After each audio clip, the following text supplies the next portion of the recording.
Morning mga guys, welcome back sa channel ko natin. Ngayon ating itutubol mga guys yung Redmi A2 Plus. Ayan. So kalimutan yung password mga guys, no? So subukan natin, baka matsamban. Ayaw. So ayaw. Kailangan natin i-hard reset mga guys. So ito ang solusyon sa hard reset mga guys. Press volume power on at saka volume up, sabay-sabay mga guys para makapunta sa recovery mode. But before that power off muna natin na guys.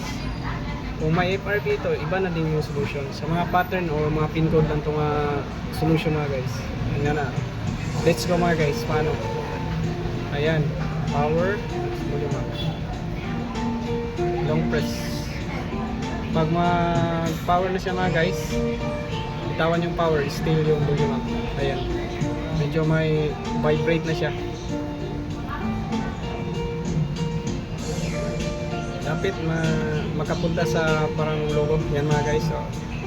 So press to select power, press power, then select volume up. Ayan, then ayan mga guys. Volume down to select wipe factory reset, then power switch. Ayan mga guys. Then again volume down, then press power switch, factory reset. Ayan na mga guys.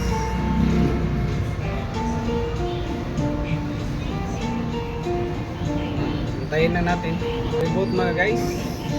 Power switch. Ayan na mga guys. So antayin natin mga guys. Wala na yung pattern or pin code. Pin code, pattern or password mga guys. Ayan, antayin na natin mga guys. Medyo matagal to. So sa hindi pa naka-subscribe sa channel po natin mga guys, paki-subscribe na, paki-like and share na lang na rin po para sa update sa bagong video po natin, no?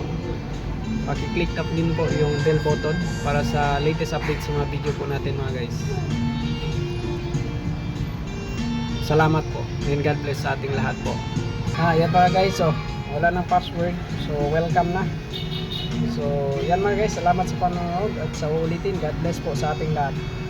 Bye mga guys.